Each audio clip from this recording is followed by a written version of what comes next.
Bom dia pessoal. Hoje 25 de junho de 2025.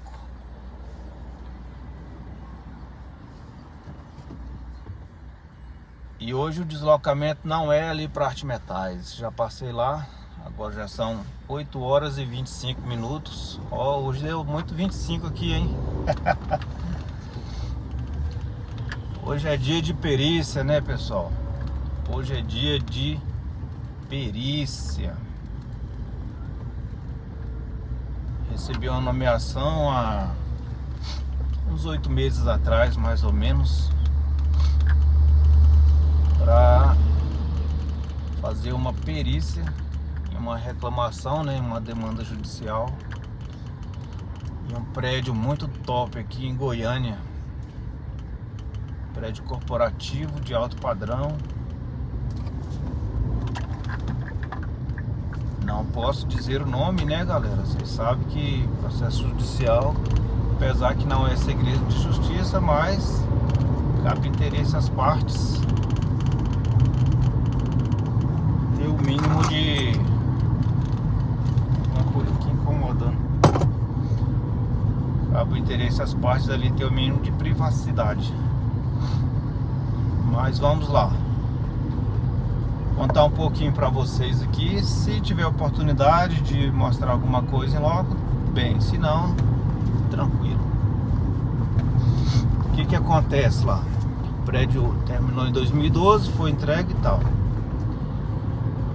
Em 2021 foi ingressado com essa ação judicial. Porque lá tem um mezanino muito grande, né? Uma área de convivência.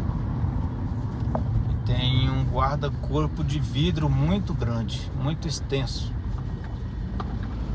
Segundo o síndico, que contratou um assistente técnico, um engenheiro, constatou que aquele guarda-corpo lá, ele está fora de normatização. Está errado e tem que ser removido todo o vidro, todos os perfis, toda a pedra de granito, né, da base da soleira. Tem que ser removido tudo para poder fazer conforme a norma. Outra situação que foi detectada, que algumas fissuras que estão aparecendo tanto interno quanto externo ao prédio, dos documentos, né, trincas, são devido falta de execução da junta de dilatação. Como o prédio é bastante extenso, né, bastante largo, então a norma 6118, que rege aí a boa execução das estruturas de concreto armado, indica que de certa em certa distância precisa de uma junta de dilatação para favorecer a dilatação térmica da estrutura, manter a estrutura com comportamento isostático ao invés de hiperestático. Então, segundo as documentações que foi acostado nos autos, não foi executado as juntas. Foi planejado em projeto, indicado as juntas, porém não foram executadas na obra, né, galera? Isso aí é um problema, né? Porque se realmente configurar isso aí, o prédio, a edificação, tem ali um problema crônico. É um problema grave para colapso, para tal, não, fora de cogitação. Mas ele não fica livre para trabalhar a estrutura, para ter um desempenho total. Ela fica com uma certa limitação ali que vai ficar gerando algumas patologias.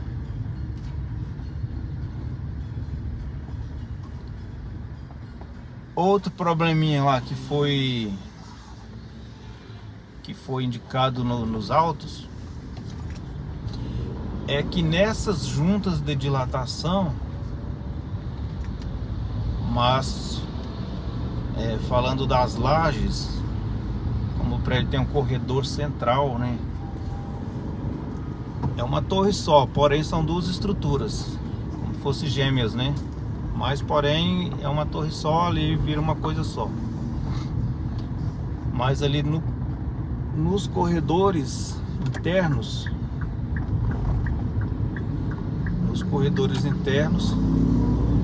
foi indicado no projeto de impermeabilização que fosse instalado uma junta elástica. Essa junta elástica chama GEN, é Junta Elástica Estruturada. O N não me recordo, mas ela tem todo o significativo, né? E o último é estruturado.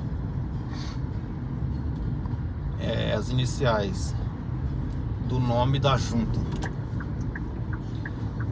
Foi indicado no projeto de impermeabilização a instalação dessas juntas.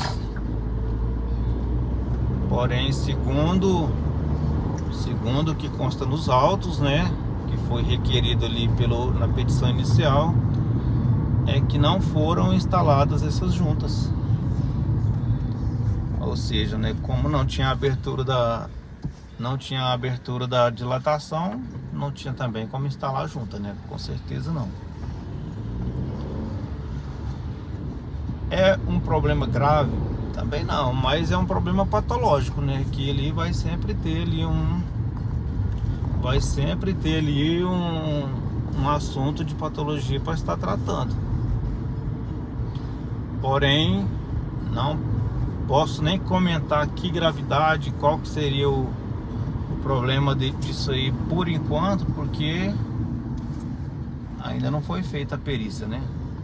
Então hoje vai ser levantado alguns dados, algumas fotos, e vamos buscar um diagnóstico ali para uma solução para essa demanda ali entre as partes. Beleza, galera? E aqui, ó, nós já estamos aqui deslocando o setor Serrinha, descendo aqui já para o Bueno, e logo nós estamos no setor oeste. Hoje o dia está um pouquinho frio em Goiânia, está um pouquinho chuvoso. E aqui está, ó, vocês verem a linda Goiânia. Linda Goiânia, Avenida T1. Pessoal, a empresa ali que executou o prédio é uma empresa de São Paulo. Parece que vai ter 4 engenheiros deles lá. Mais um engenheiro do assistente técnico lá do prédio. Com certeza deve estar o síndico, alguns advogados. Então já vamos torcendo aí para dar tudo certo. Eu procurei me preparar, né, galera, para esse serviço de perícia. Fiz 3 cursos, fiz 2 pós-graduação, já participei de várias perícias junto com outros engenheiros, com advogados. Tenho conseguido atingir o meu objetivo profissional de esclarecimento e de contribuição, né, com as partes e com a justiça. Então não me preocupa muito. Não me preocupa muito a presença das pessoas. Assuntos técnicos, o básico suficiente, mais corriqueiro, a gente até conversa na perícia, mas técnico mais aprofundados, aí já não convém, né? A gente deixa mais para conversar nos autos, para não ter de sabores momentâneos no ambiente, não ter nenhum tipo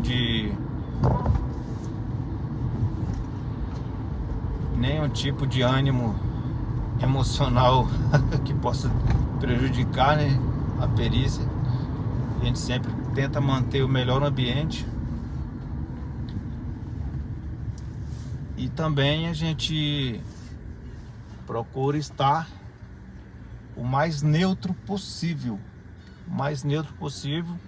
Seguir uma linha técnica, esclarecedora e profissional. Não estou a trabalho de nenhuma das partes, mas estou atendendo ali uma nomeação, né, uma confiança do juiz que precisa de um auxílio técnico na área da engenharia. Nos quesitos, alguns advogados fazem umas perguntas ousadas, né? Pergunta: queira o senhor perito dizer quem é o culpado desse problema?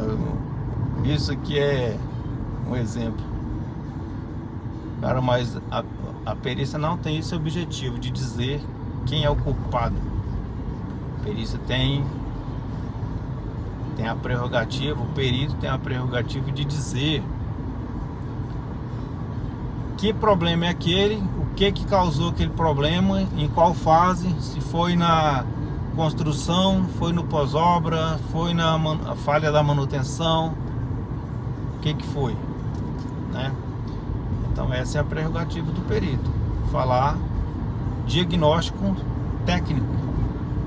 Quem vai arcar com aquilo, quem vai assumir culpa, quem vai ser condenado ou absolvido, não faz parte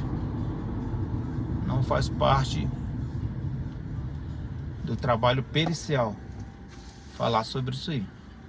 Sei quem vai brigar isso aí, as partes, um que vai conseguir ou não provar seus direitos.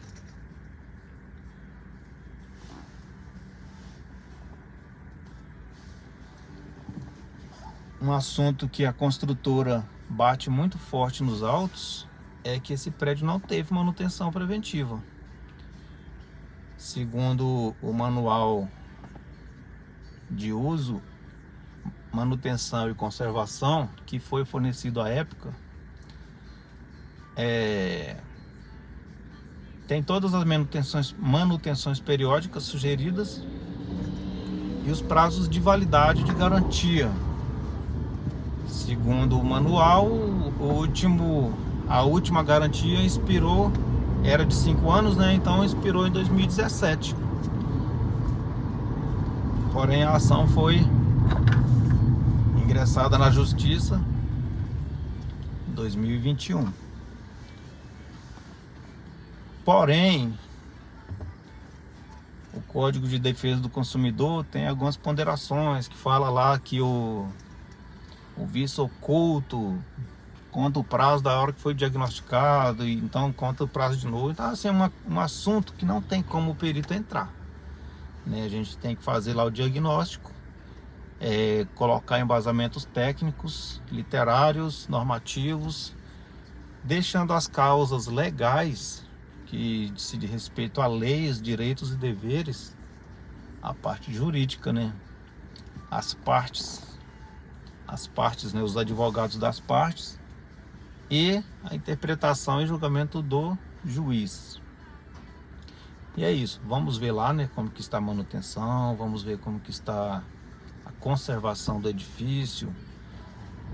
Já estudei um pouco dos projetos, mas com a vistoria em loco, com fotos e medições, a gente volta para os projetos. Questão da fissuração,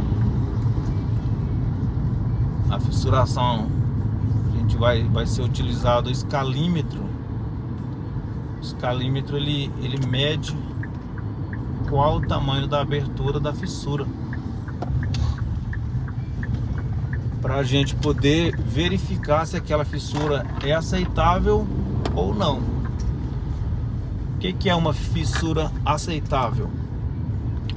Fissura aceitável é quando ela se enquadra dentro do estado limite de serviço. Isso é tudo definido na NBR 6118. que a abertura de fissura precisa atender o estado limite de serviço. Uma vez que essas fissuras atingem estado limite último, quer dizer, né, quando elas estão já no limite ou acima, então ela já apresenta risco para a estrutura. Já tem que ter algum tipo de intervenção mais cautelada, né, com mais cuidado.